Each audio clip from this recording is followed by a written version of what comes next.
ntabwo nababwiye amazina yanjye.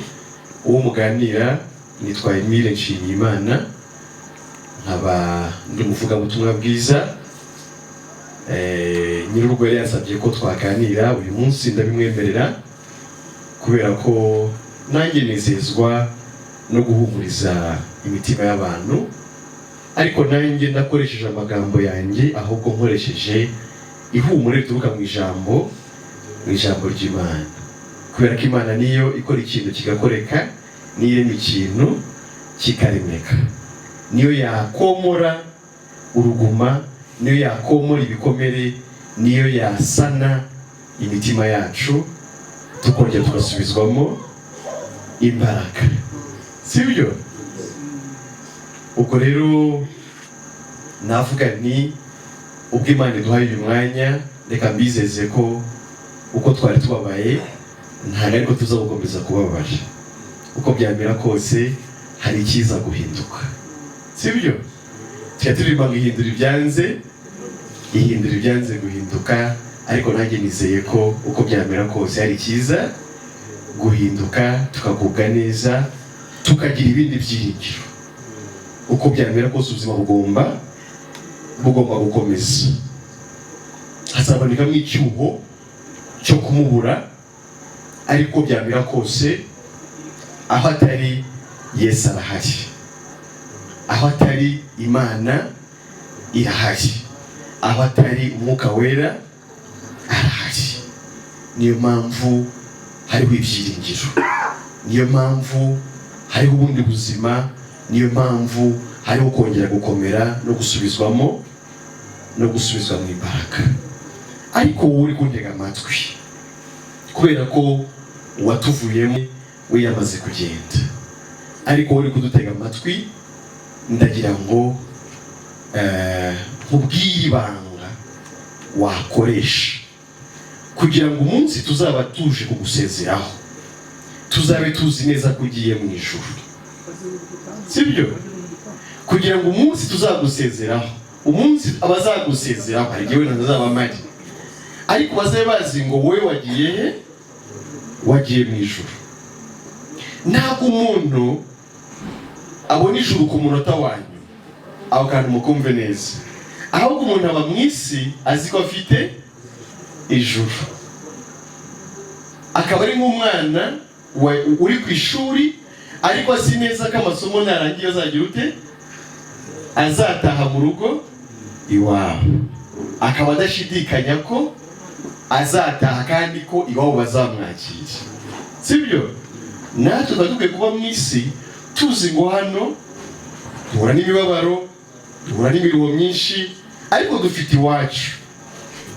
Umunsi twavuye hano, iwacu ni hehe? Iwacu ni mu ijuru. Udafite ibyo byiringiro bihamye by'igitsikamutima, ndagira ngo uyu munsi aze kubirarana. Ese nakora iki? Nicyo kibazo tuzagushakira igisubizo. Ese nakora iki kugira ngo mbeho mu isi nzi neza ko iwacu ari mu ijuru, ariko mwe mubona mu isi atari imburabuturo, ahantu dupfusha, abantu dukunda, ahantu tubabarira? Ntabwo hano ari aho gutura iteka, cyakora naho kunyura tujya mu rugo aho tuzaba iteka, aho badapfusha, aho batababara, aho batarwara, aho badasuhuza imitima, aho batiganyira, aho badakena. Aho nanjye ndi iwacu, ariko nawe ndifuza ko hakubera iwanyu, sibyo? Ariko byaca mu yihe nzira kugira ngo ube uri mu isi wizeye neza ko iwanyu ari hehe? Mu ijuru. Kubera ko nubwo bimeze gutyo, ntitwakwirengagiza ko n'umuriro urahari. Umuriro uzagibwamo n'abanyabyaha, ijuru rizagibwamo n'abakiranutsi. Bivuze ngo iki?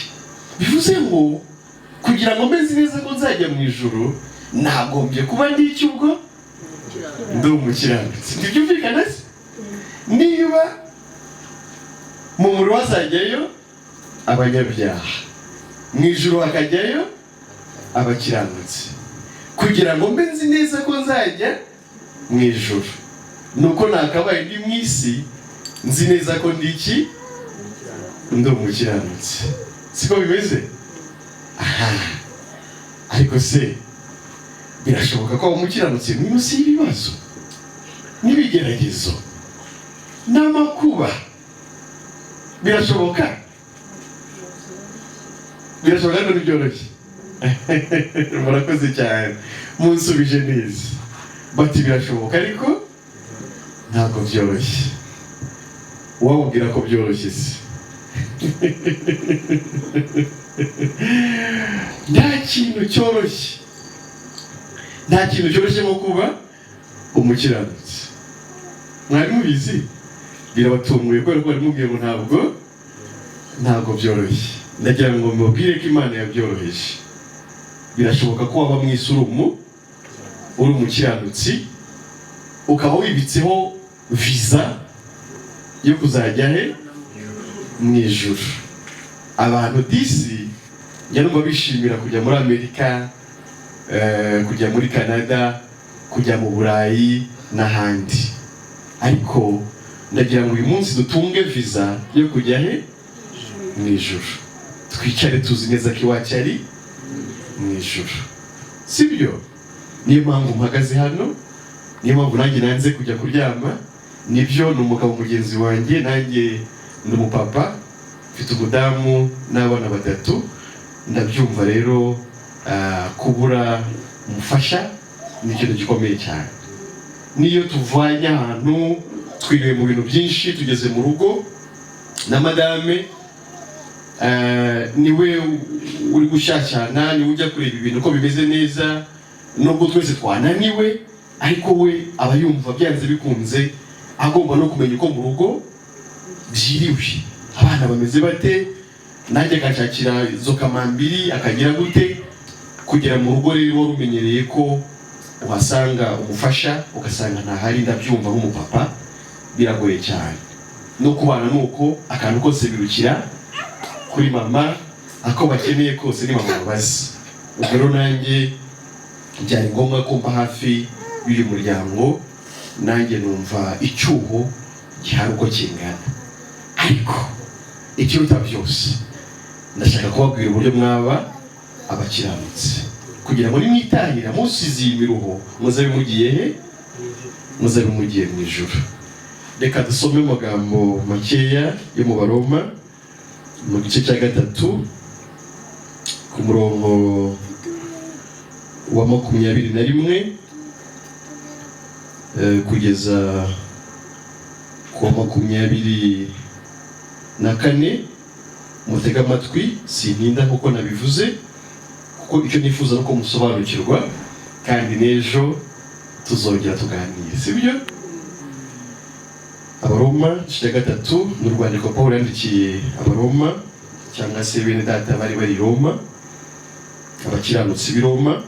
Gice cya 3 umurongo 21, muntega amatwi n'amagambo atari menshi kugeza kuri 24, ngo ariko noneho hariho gukiranuka kw'Imana kwahishuwe, kudaheshwa n'amategeko, nubwo amategeko n'ibyahanuwe ari byo biguhamye. Ngo hariho gukiranuka kw'Imana kwagize ute? Kwahishuwe. Numero 21, kudaheshwa n'amategeko, nubwo amategeko n'ibyahanuwe ari byo biguhamye. Niko gukiranuka kw'Imana abizeye bose baheshwa no kwizera Yesu Kristo ari nta tandukaniro. Muri kubyumva? Niko gukiranuka kw'Imana. Ngeze ku 22, ngo abizeye bose baheshwa no kugira ute? No kwizera Yesu Kristo ari nta tandukaniro.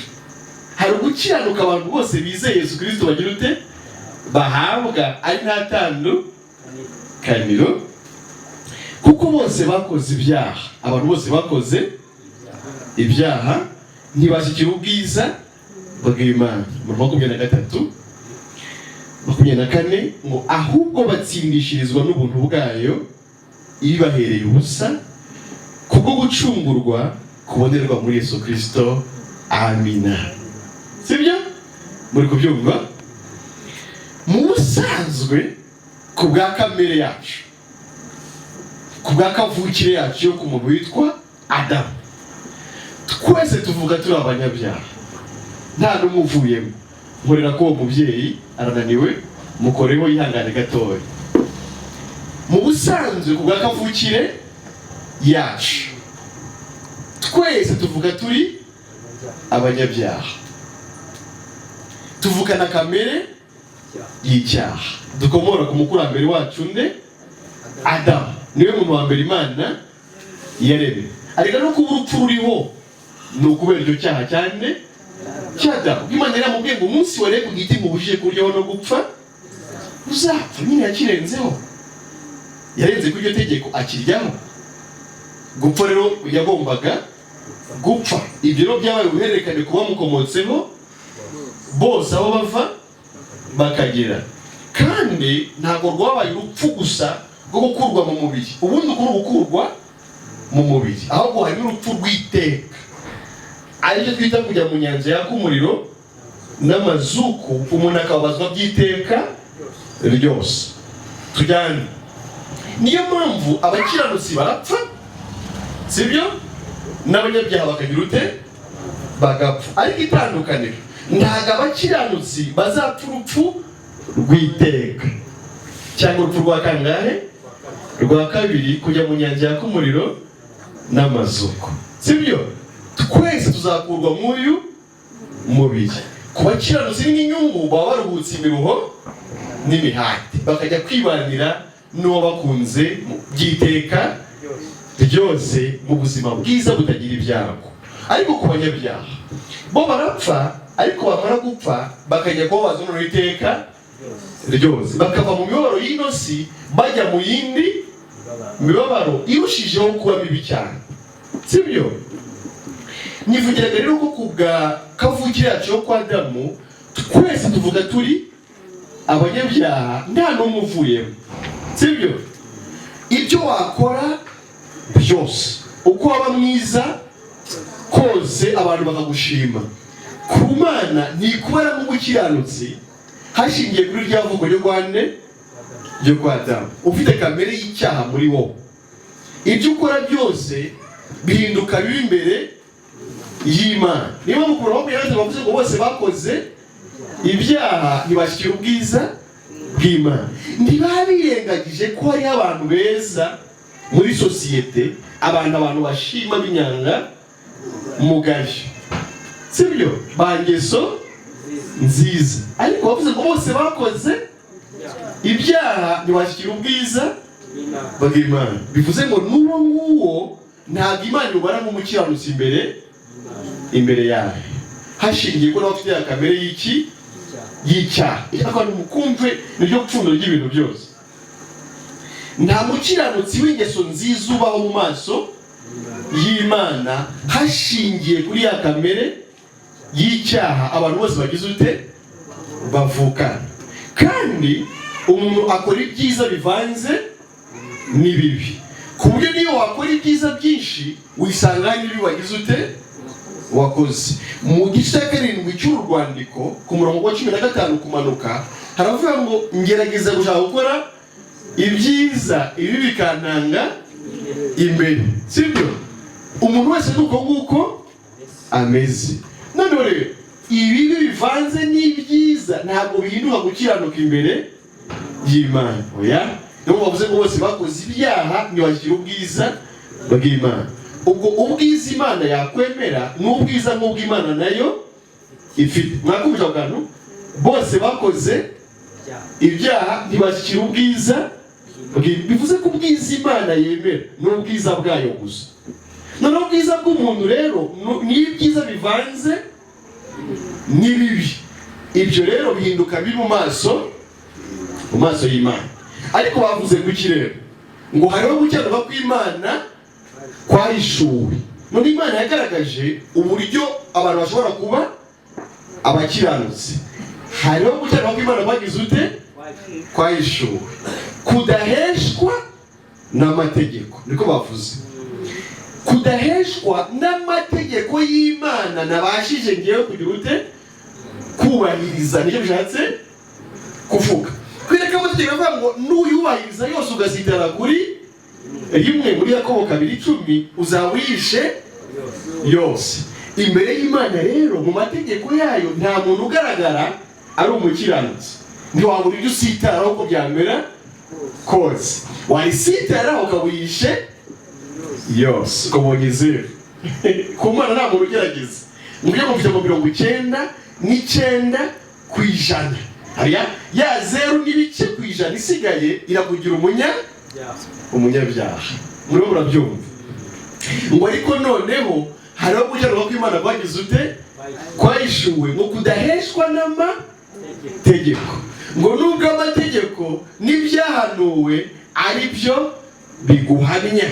Abahanuzi bose babayeho bagiye bavuga ibyuko gukiranuka. Mose yandika iby'amategeko yavuze n'ibyuko gukiranuka. Imana izaha abantu ariko kudashingiye ku mategeko babashije kubahiriza. Kudaheshwa n'amategeko nubwo amategeko n'ibyo abahanuzi bavuze ari byo bihamya uko gukiranuka. Ngo niko gukiranuka kw'Imana abizeye bose baheshwa no kwizera Yesu Kristo ari nta tandukaniro. Ubwo gukiranuka Imana iguhereza umuntu wese wizeye nde? Yesu Kristo ari nta tandukaniro. Sibyo? Ngo kuko bose bakoze ibyaha ntibashyira ubwiza bw'Imana. Ngo ahubwo batsindishirizwa mu kuvuga ngo ahubwo batsindishirizwa n'ubuntu bwayo ibahereye ubusa kubwo gucungurwa kubonerwa muri Yesu Kristo. Twese twaratsinzwe ariko Imana ishima kudutsindishiriza kubw'ubuntu bwayo ntibiduhereye ubusa. Sibyo? Kubwo gucungurwa kubonerwa muri Yesu Kristo. Noneho Yesu yadutsindishirije gute? Kugira ngo atugire abakiranutsi imbere y'Imana. Ni ibintu bibiri yakoze. Yesu we yavukiye mu isi biciye mu mwari Mariya, sibyo? Ariko ntiyavuka ku bushake bw'umugabo n'iki n'umugore, kubera ko ari imbuto ya mwuka yinjiye muri Mariya asaminda mu buryo bw'igitangaza. We ntiyakomoka kuri nde? Kuri wa Adamu navuze watwanduje icyaha. Birumvikana. We rero no bituma avuka ari umukiranutsi udafite bwa bunyacyaha muri we imbere. Niwe rero wakoze ibyo gukiranuka birakunda ubuzima bwe bwose.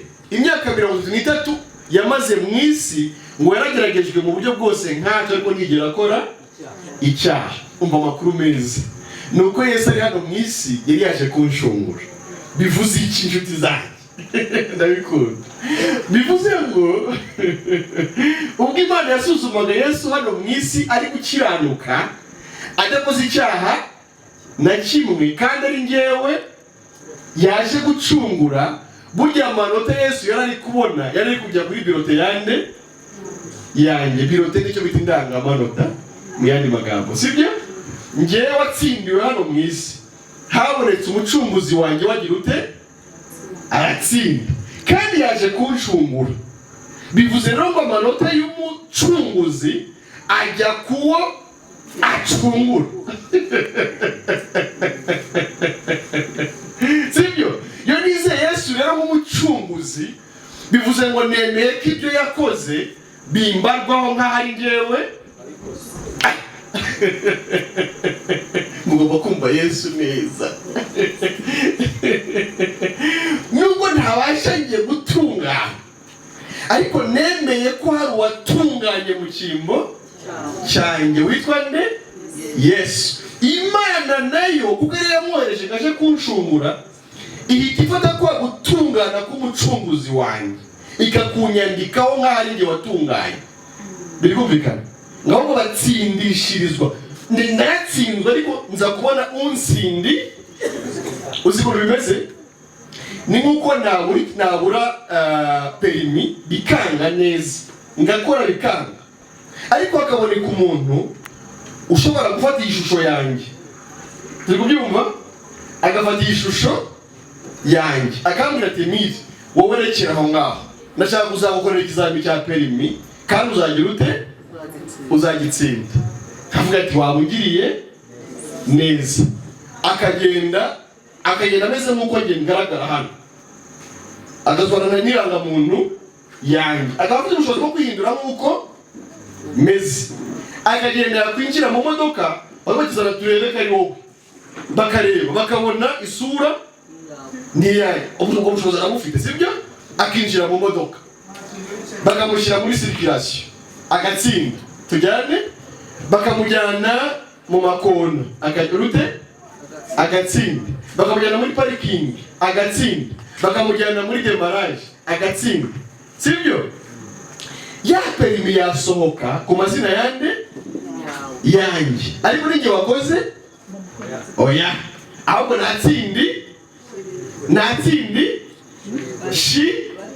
natsindishirijwe. Birumvikana Yesu no yafashe ishusho yanjye nk'umuntu kugira ngo ansindishirize, we akiranuke aho ngiye nariwe kugira ute gukiranuka, ariko amanota ahinduka yande ayanjye.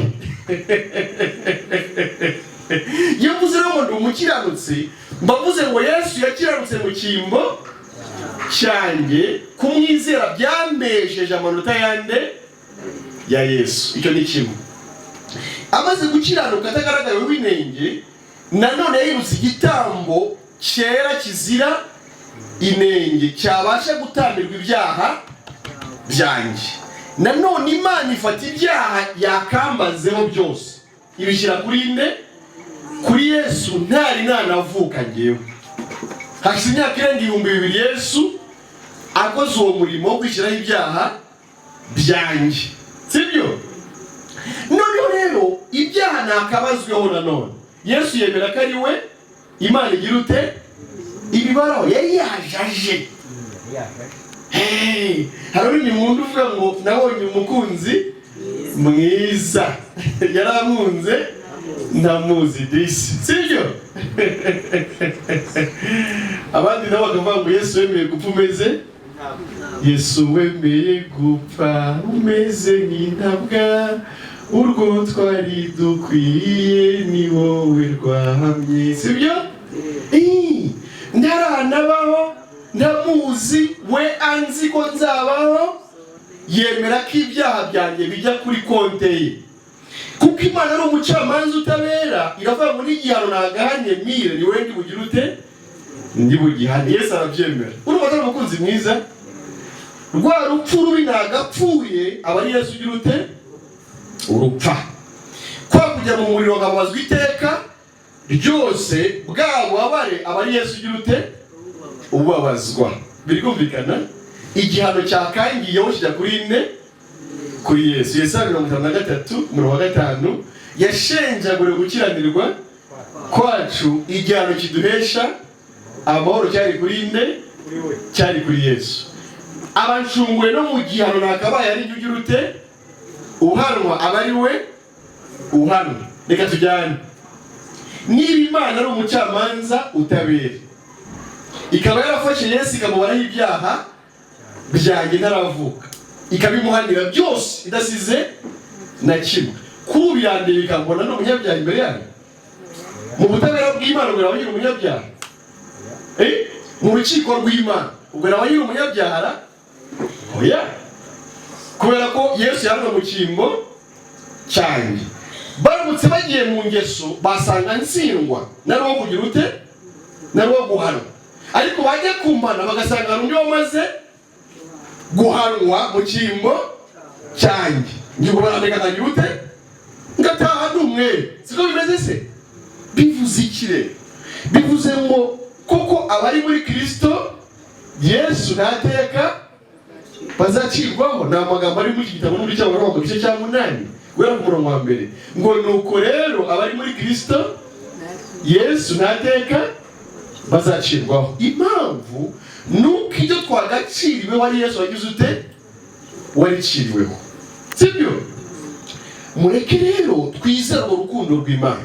Yohana 16, kuko Imana yakunze abari mu isi cyane byatumye itanga umwana wayo w'ikinege, kugira mwizera wese atarimbuka ahubwo ahabwa ubugingo buhoraho. Birumvikana sibyo? Iyo wizeye Yesu ntabwo ubushikiza ute, ntabwo ukirimbutse ahubwo uhawe ubugingo buhoraho ku bwa Yesu, atari mwiza. Oya. Bose bakoze Ibyari bashyikira ubwiza bw'Imana, ahubwo batsindishirizwa n'ubuntu bwayo ibahereye ubusa kuba gucungurwa kubonerwa muri Yesu Kristo. Nababwiye gitangira ngo kuba umukiranutsi birashoboka ndetse biroroshye, sibyo? Bishoboka ryari? Bishoboka wizeye ko nubwo muri kamere yawe utari umukiranutsi, sibyo? Ariko ibyo bibi byose byo muri kamere yawe hari undi wagize ute, wabyishyizeho kera utaravuka, agira ute, arabihanirwa. Wogiga umwere imbere y'Imana, sibyo? Icya kabiri, nk'uko Yesu yatwaye ibyaha byawe atarabikoze akabihanirwa, ni nako yagwaye gukiranuka we yakoreye, sibyo? Kukajya kuri konte yawe ukaguhemberwa, kandi atari uko wakoze ibyo kugira ute, ibyo gukiranuka. Abakiranutsi bahembwa iki? Ijuru. Siko bimeze?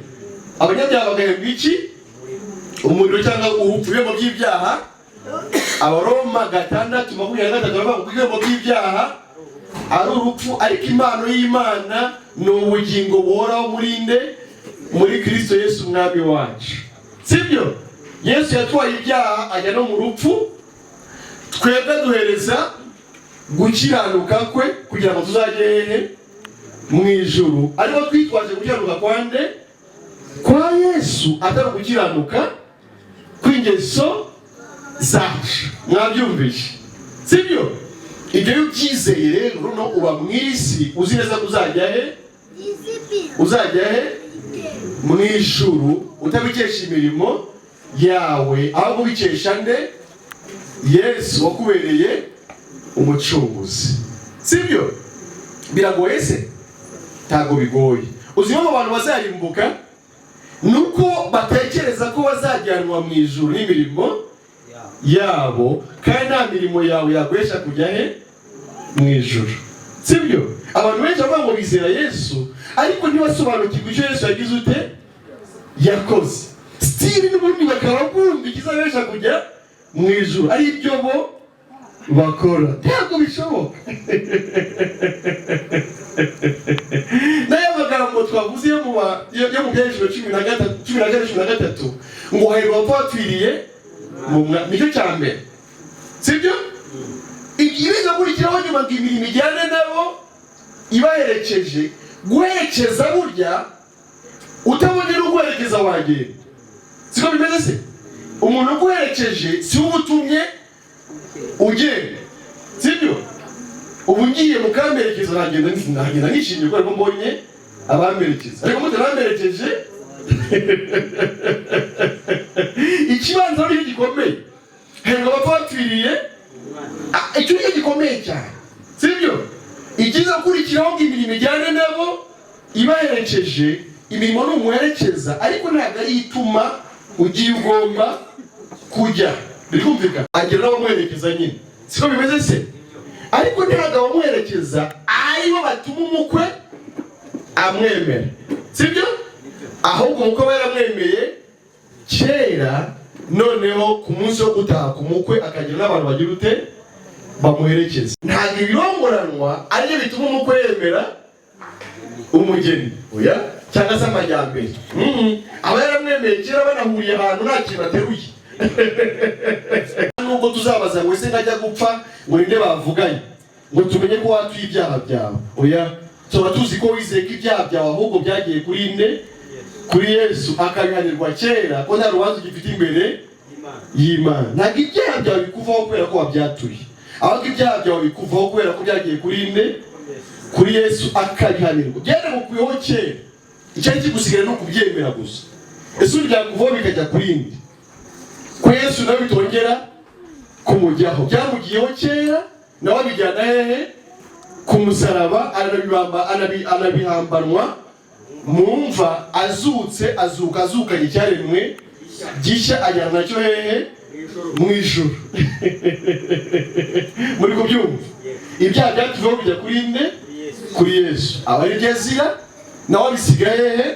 Mu mva, arazuka. Tugize ibyaremwe bishya aduhuza n'Imana mu buryo bw'iteka ryose. Mugomba kumenya neza ibyo mwizera kuri inde, kuri Yesu, kugira ngo tuzibanire hehe mu ijuru. Yohana 14:6 yaravuze ngo ninjye nzira, ni nanjye kuri, ni nanjye bugingo, nta wajya kwa data nagize gute ntamujyanye.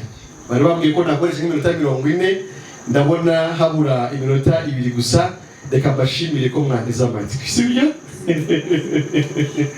Mwakoze cyane kumpa umwanya wanyu kugira ngo tuganire.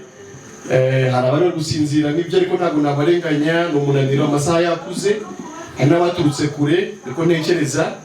Ubwo rero reka mbasigiremo n'umwanya wo kuza kuruhuka, kugira ngo ejo saa 4 nk'uko batubwiye tuzabe tugeze hano twarabonye n'akanya ko kuruhuka, dukomeze izindi gahunda. Ariko ndabakunda cyane, nabakunze, ndabifuriza mwese ko twazabana mu ijuru. Imana ishimwe n'iteka ryose.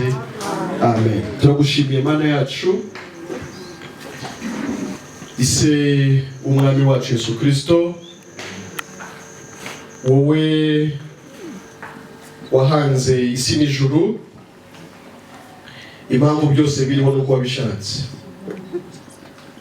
Hejuru y'ibyo waremye bindi byose waremye n'umuntu, kandi umurema nawe wifuza kubana nawe. Mu butware hejuru y'ibyo waremye byose, kuko wamuremye kugira ngo nanone abitegeke. Ariko igihe kigeze icyaha kimujyana kure yawe, ndetse icyaha kimujyana no mu rupfu. Ariko turagushimira ko utaturetse, wadutekerejeho, udushakira wo kuducungura Yesu Kristo. Kandi igihe kigeze aza mu isi, yambara umubiri w'abantu kugira ngo ahagarare mu cyuho cyacu, atsindire aho twatsindiwe, akiranukire aho twakiraniwe, ariko hagamijwe kugira ngo natwe duhinduke abakiranutsi tubikesha umucunguzi. Ntiyakoze ibyo gusa, ahubwo nanone mu gihe gikwiriye yemeye kwibaraho ibyaha byacu byose ndetse no kubizira. Urukundo rungana gutyo turarugushimiye. Tugushimiye rwose ko ubutabera bwawe bwubahirijwe mu mwuzuro ubwo Yesu yapfaga apfiriye ibyaha byacu. Nawe ntiyaheranwe n'urupfu, kuko Dawidi mu buhanuzi bwe yaravuze ngo ntabwo uzakundira ko uwera wawe ahera mu iborero. Turagushimira ko ku munsi wa gatatu wamuzuye, uhamije ko rwose tugize abere mu buryo bw'iteka ryose. Turagushimiye kandi ko inkuru nziza y'umukiro ikomeje kwamamara, ihamya ko mu isi bishoboka ko umuntu yaba umukiranutsi yizeye Yesu Kristo. Nubwo washimye ko umubyeyi wacu n'inshuti atabaruka akadukurwamo, ariko turagushimiye ko bibaye n'inzira yo kugira ngo ubutumwa bwiza buvugirwe hano hantu. Dusaba imitima y'abumvisha ubutumwa bwiza kugira ngo ukomeze gusobanura ibyo tutabashije gusobanura. Imbaraga zawe ziherekeza ijambo ry'ubutumwa bwiza zijyane na buri wese kugira ngo abashe gusobanukirwa. Icyubahiro gikomeze kuba icyawe mu isi no mu ijuru, none iteka ryose urakoze. Amen.